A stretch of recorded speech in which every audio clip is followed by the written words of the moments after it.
Assalamualaikum warahmatullahi wabarakatuh. Perkenalkan, nama saya Muhammad Dian Hikmawan.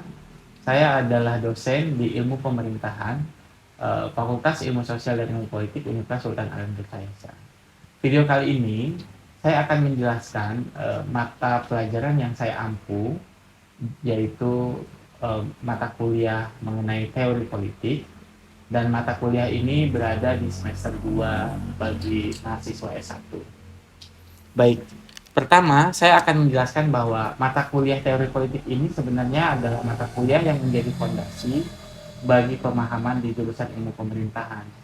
Jadi ada semacam kewajiban bagi saya untuk memberikan fondasi-fondasi besar terhadap pemikiran mahasiswa, khususnya mahasiswa S1 ini, untuk memahami bahwa mereka belajar di ilmu pemerintahan, mereka harus dengan benar memahami bagaimana konsep dalam teori politik yang menjadi fondasi untuk memahami program studi mereka. Nah, dalam mata kuliah teori politik ini, saya membaginya menjadi dua kajian.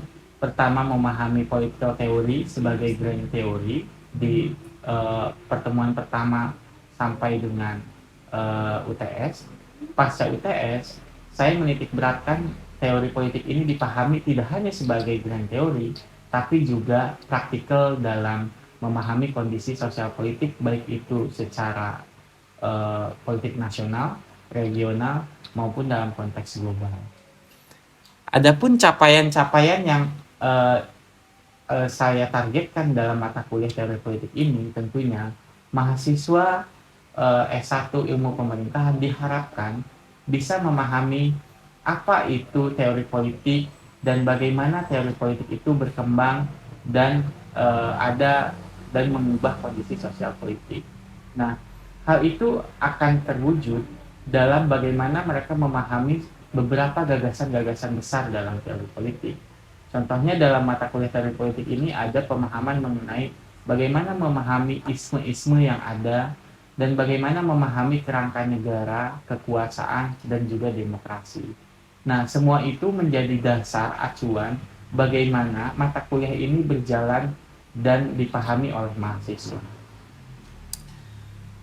Dalam penilaian mata kuliah teori politik ini, saya menerapkan beberapa hal. Pertama yaitu sistem kuis, di mana mahasiswa setelah mempelajari beberapa hal dari pertemuan-pertemuan yang sudah dilakukan, mereka diharapkan memahami itu secara utuh. Maka dari itu saya menerapkan sistem kuis.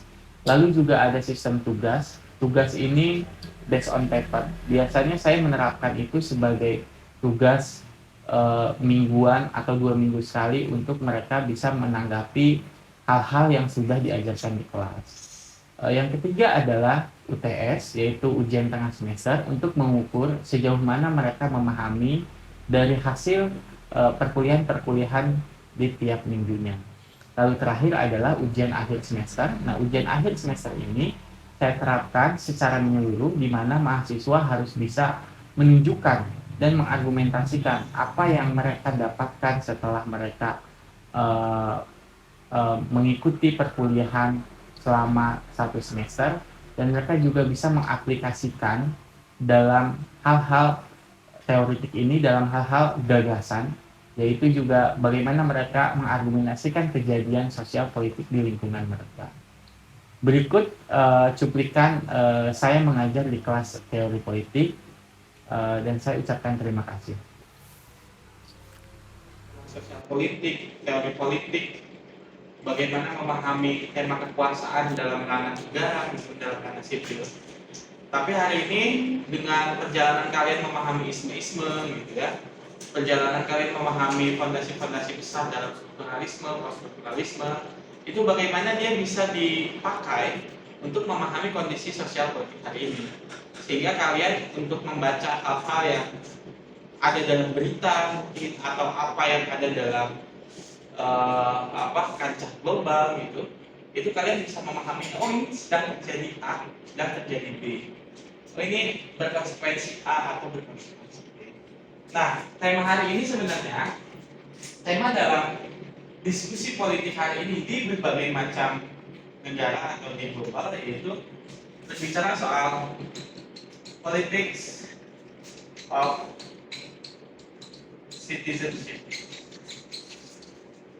Nah, apa yang menarik dari politics of citizenship? Yang menarik dari politics of citizenship, cara memahami kekuasaan, yaitu cara memahami kita soal keluargaan, politik keluargaan.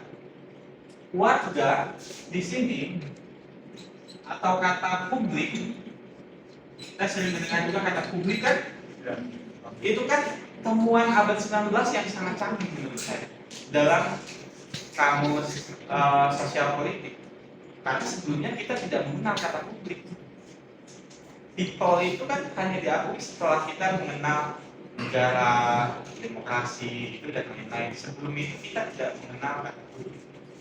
Nah, dalam politik kewargaan, dari semua yang kalian pelajari soal isu-isu dan lain-lain, distribusi kekuasaan itu kan sebenarnya distribusi untuk warga.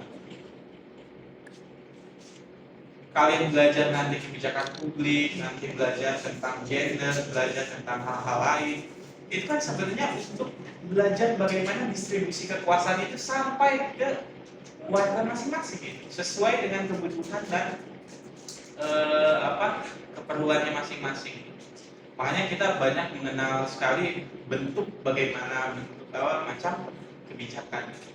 Nah, politik kewargaan ini dipahami sebagai sebuah arena yang melihat kekuasaan tidak bertumpuk pada negara, tapi kekuasaan itu selalu ada dalam lingkup warga. Kekuasaan itu bisa diperebutkan, bisa di-create, atau dia bisa didistribusikan antar warga. Makanya tidak heran kalau hari ini misalkan kalian melihat ada komunitas dalam warga, ada NGO dalam warga, ada gerakan sosial dalam warga. Jadi ada banyak hal-hal akumulasi kekuasaan yang di-create oleh warga sebagai posisi mereka, posisi tawar mereka terhadap relasi kuasa yang ada, dinamika kekuasaan yang ada. Makanya tema hari ini hampir banyak buku, kalau kalian baca banyak buku gitu, atau kalian lihat banyak berita, mengikuti banyak hal yang terjadi dalam kondisi sosial politik di lingkungan kita masing-masing.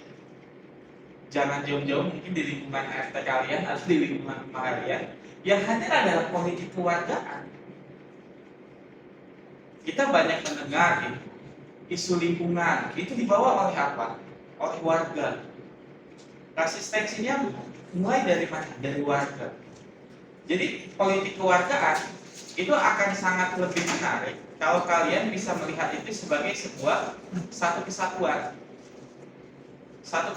akumulasi kekuasaan yang ingin dilihat dalam berbagai macam. Nah, lalu ada pertanyaan lanjutannya, jika tema hari ini dalam memahami tema-tema politik, tema-tema sosial adalah tema-tema kewargaan.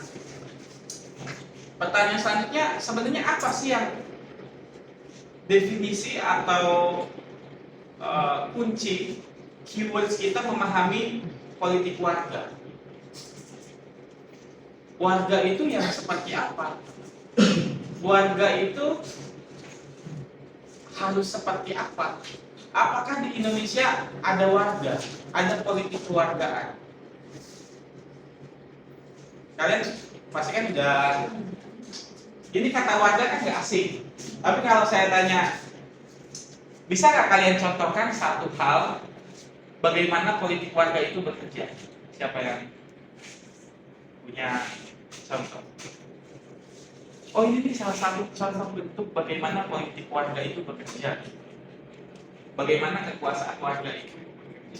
Jadi tema-tema yang kalian pelajari kemarin soal bagaimana itu Foucault berbicara soal normalisasi, kedisiplinan, Bourdieu soal arena, soal doxa, itu sebenarnya ada dalam politics of citizenship hari ini. Jadi tema-tema yang kalian pahami kemarin, yang sudah kita bahas, itu akan kalian pahami dalam bentuk realitas kondisi sosial politik hari ini dalam politik kewargaan, khususnya di Indonesia. Ada? Anyone? Mau coba? Contoh dari politik kewargaan? Atau kalian menjadi salah satu pelaku dari politik kewargaan? Silahkan, apapun.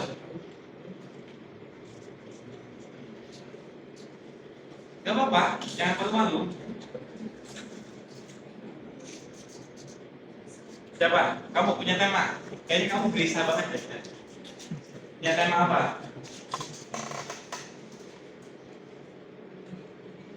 Oh, di itu kan politik kewargaan ya. Ini maksudnya di warga yang punya power juga atau gimana itu? Oke, supaya nggak bingung, saya selalu menjelaskan bahwa kekuasaan itu bukan sesuatu yang hinggap pada jabatan, pada title, pada institusi. Kekuasaan di era poststrukturalis itu dipahami secara diskursif. Dia bisa di-create, dia bisa didistribusikan, bahkan dia bisa diagendakan, didiskursuskan. Jadi kekuasaan dalam politik kewargaan, mereka sadar bahwa jika mereka tertekan pada sesuatu yang dianggap terlalu hegemonik, entah itu komunitas lain, entah itu komunitas kapital, swasta, entah itu dalam bentuk institusi, atau entah itu bentuk dalam negara, mereka harus sadar bahwa mereka juga bisa meng-create struktur kekuasaannya sendiri. Lewat apa? Lewat komunitas, lewat politik kewargaan. Salah satu contoh ya, kita kasih ambil contoh di Pandeglang. Dulu sempat ada diskursus bahwa korporasi besar akan membuat satu lapangan pekerjaan di Pandeglang dengan memanfaatkan water resources, sumber daya air. Artinya mereka mengolah air itu untuk bisa diproduksi, sehingga mereka bisa berproduksi, menghasilkan profit kapital itu dari produksi air. Ada nama perusahaannya besar ya. Lalu mereka mengurus izin ke negara dan negara mengizinkan dengan diskursus apa? Banyak lapangan pekerjaan, banyak ekonomi berputar itu dan lain-lain. Tapi dia legal, dia dapat formalitas dari negara untuk menjalankan diskursus kapital itu. Namun warga, ada riak dari warga lewat komunitas santri, lewat komunitas tokoh agama, mereka membangun komunitasnya sendiri sehingga mereka punya akumulasi kekuasaan yang besar yang bisa mendesak perusahaan ini tuh tidak beroperasi karena mereka mengkhawatirkan kelangkaan air yang terjadi akibat pengeboran yang banyak. Nah, kan tema seperti itu, tema-tema seperti itu yang kita lihat hari ini. Bagaimana warga berbondong-bondong menjadi sebuah komunitas, mengakumulasikan kekuasaan. Mereka punya bargaining position, posisi tawar terhadap struktur kuasa yang lebih besar atau yang lebih masif. Nah, politik kewargaan ini kalau kalian bongkar itu banyak hal, tidak hanya dalam isu lingkungan, tapi juga isu-isu yang lain. Dan hari ini saya lihat di Indonesia hampir semua isu, entah itu memviralkan gitu, ya kan? Banyak hal kan kalian bisa lihat di media sosial. Itu sebenarnya akumulasi warga, entah itu warganya berbentuk dalam konvensional seperti tadi, mereka ada secara fisik hadir, ataupun secara offline, gerakan digital di dunia maya yang bisa membongkar banyak kasus gitu, karena ada ketimpangan kekuasaan di situ. Bisa dipahami nggak? Nah, sehingga kalau kalian tema-tema isme-isme yang kemarin sudah dipelajari itu sebenarnya itu fondasi kalian untuk dipakai nanti memahami politik kewargaan. Apapun itu temanya. Mau temanya animal rights, mau temanya environment, mau temanya digital demokrasi, mau topiknya feminisme, mau topiknya gender, civil society, itu sebenarnya politik kewargaan. Dan mereka mencoba inklusif. Mereka mencoba meng-create struktur kuasa mereka sebagai bargaining position mereka untuk bisa bernegosiasi soal kekuasaan, soal kesetaraan, soal keadilan dan lain-lain. Bisa dapat ya poinnya ya. Makanya nanti dalam politik kewargaannya yang menjadi tumpuannya adalah membership. Membership ini begini. Membership ini bukan anggota biasa. Membership itu konseptual, abstrak. Karena dia konseptual dan abstrak, membership ini punya keunikan. Kayak misalkan kenapa salah satu keyword untuk memahami politik kewargaan yaitu adanya membership. Ada salah satu mahasiswi angkatan atas yang sedang menyelesaikan skripsi, dia sedang menulis bagaimana membership dari ibu-ibu yang khawatir karena udaranya memburuk karena dia ada di lingkungan pabrik di daerah Cirebon. Mereka berbondong-bondong bikin komunitas, membentuk membership mereka sehingga punya posisi tawar untuk bernegosiasi dengan capital production. Bagaimana emisi yang dibuang, bagaimana lingkungan yang harus dijaga, apa yang bisa.